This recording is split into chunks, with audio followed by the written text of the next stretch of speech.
Breaking news, যারা প্রবাসী রয়েছেন তাদের জন্য একটি বিশাল সুখবর। মধ্যপ্রাচ্যে বিশেষ করে প্রবাসী যারা রয়েছেন তাদের ফ্লাইট চালু প্রসঙ্গে আপনারা অনেকে জানতে চান যে ফ্লাইট পুরোপুরি কবে থেকে চালু হবে। আর এই পত্রিকায় বিস্তারিত একটি রিপোর্ট প্রকাশ করা হয়েছে। এখানে বিস্তারিত কি আলোচনা করা হয়েছে সকল কিছু আপনাদের মাঝে জানানোর চেষ্টা করব। আশা করি ভিডিওটি মনোযোগ সহকারে শেষ পর্যন্ত দেখার চেষ্টা করবেন।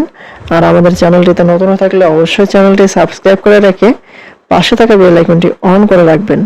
আমরা আমাদের চ্যানেলটিতে প্রতিনিয়ত মধ্যপ্রাচ্যের প্রবাসী সহ সকল প্রবাসীদের বিষয়ে আপডেট বিষয়গুলো নিয়ে আলোচনা করে থাকি। এখন দেখি বিস্তারিত।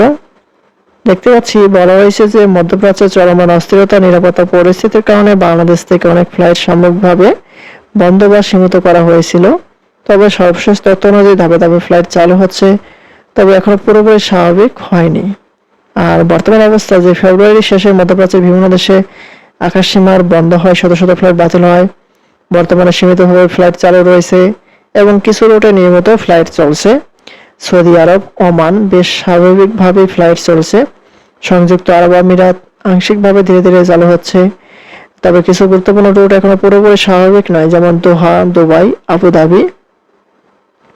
পুরোপুরি কবে চালু হবে এখন পর্যন্ত সরকার বা এয়ারলাইন্স কোনো নির্দিষ্ট তারিখ দেয়নি যেসব ফ্লাইট পুরোপুরি চালু হবে, কারণ মধ্যপ্রাচ্যের নিরাপত্তা পরিস্থিতি এখনো পুরোপুরি স্থিতিশীল নয়। আকাশসীমা আন্তর্জাতিক পরিস্থিতির উপর নির্ভর করছে। তাই বলা যায় ধাপে ধাপে চালু হচ্ছে, কিন্তু পুরোপুরি চালু হতে আরো কিছু সময় লাগতে পারে। ভবিষ্যৎ সম্ভাবনা, নতুন করে আরো কিছু রুট চালু করার পরিকল্পনা চলছে। পরিস্থিতি স্বাভাবিক হলে দ্রুত সব রুট চালু করা হবে। যাত্রীদের ফ্লাইটের আগে সংশ্লিষ্ট এয়ারলাইন্সে যোগাযোগ করার পরামর্শ দেওয়া হচ্ছে।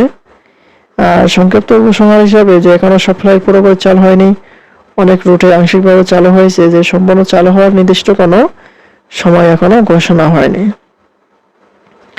হলো হচ্ছে প্রবাসীদের ফ্লাইট সংক্রান্ত সর্বশেষ আপডেট। পরবর্তীতে নতুন কোনো আপডেট আসা মাত্র আমাদের এই চ্যানেলটিতে পেতে অবশ্যই চ্যানেলটি সাবস্ক্রাইব করে রাখবেন। ধন্যবাদ সবাইকে। আসসালামু আলাইকুম।